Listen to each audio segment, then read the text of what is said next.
jack up the front end of the car by beefing up the suspension, or even putting a truck axle underneath. The idea was to get better weight distribution when they race them on the track. This gasser's a 52 Ford mainline.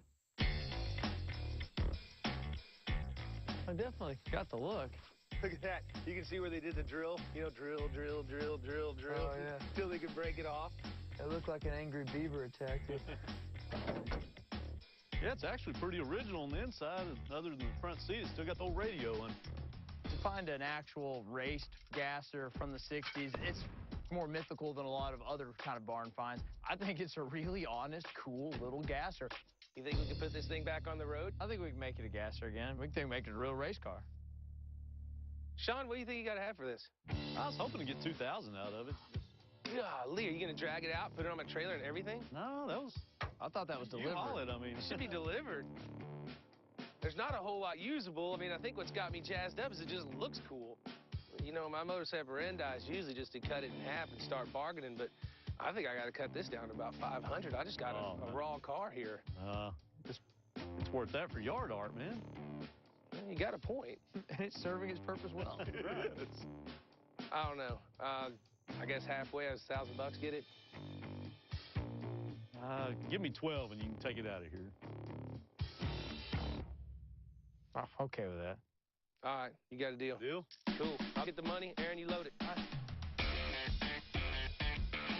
The car looks a little scary, but it's a super straight body. It's not real rusted out. It's going to be a good thing to start with. This is badass. Hey, Aaron, does it start? I don't know. Look for the start. I found the starter. Wow!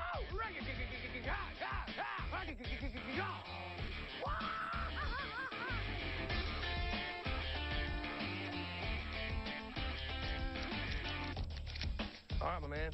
You got 1,200. I got a gasser. Appreciate it. I appreciate it.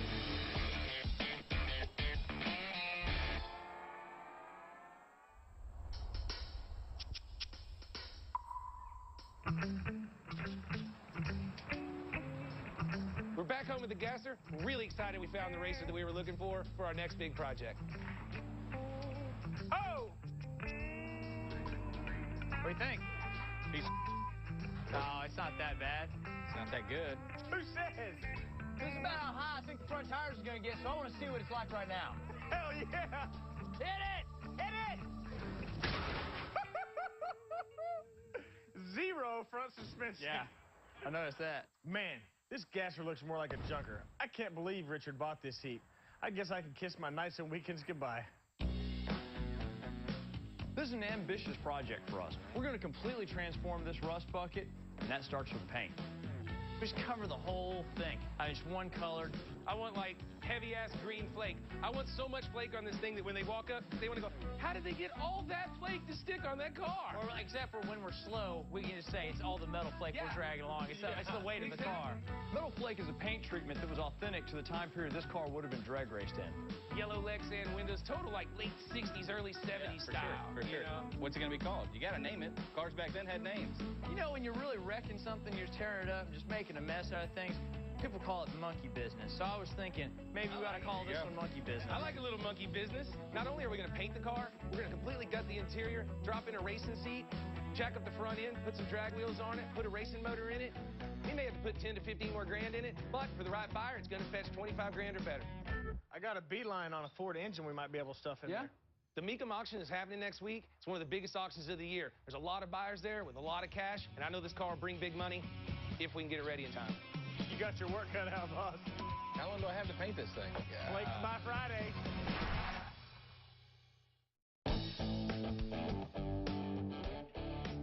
We're really getting into it today, building our gasser race car.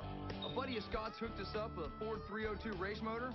We stroked it out to 347 cubic inches, and we're going to test fit it today. Think we got it? So clear.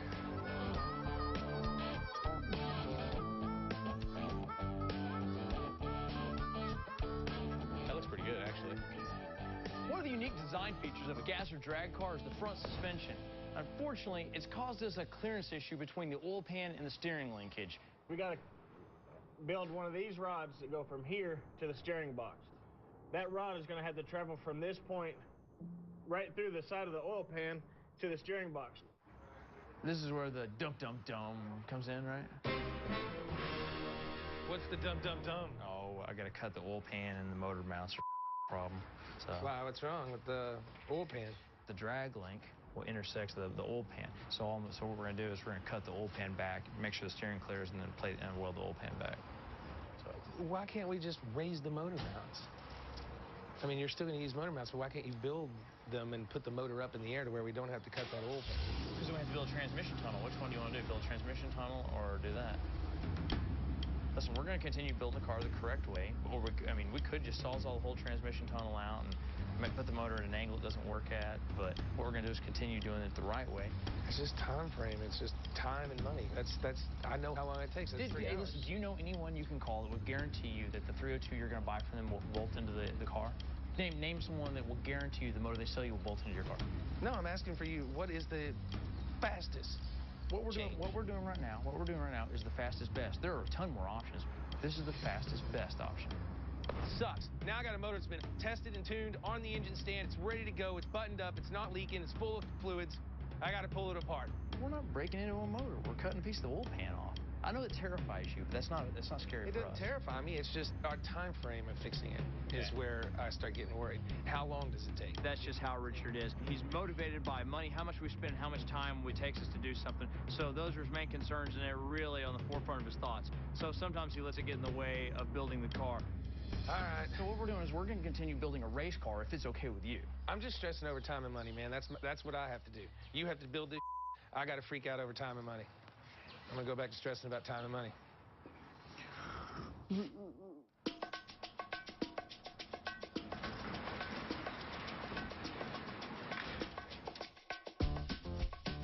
We're humming right along on the gasser build.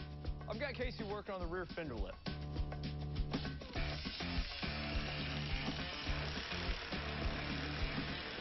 Since we raised the wheel wells a lot, we've got to fill the gap with new sheet metal and make it look right.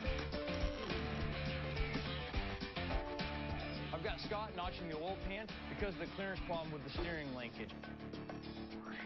If we get some clearance, hopefully it'll work out. Right now, at the moment, I'm going to cut the corner out of this oil pan and fabricate a new piece to go in there so that our steering link will be able to pass through this area. Right now, it hits right there.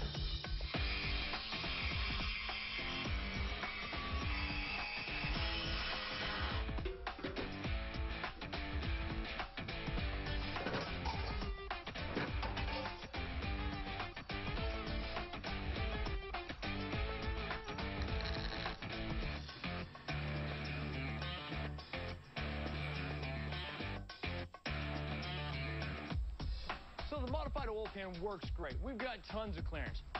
On top of that, the green metal flake for the gasser showed up today. Oh, mi pot of gold.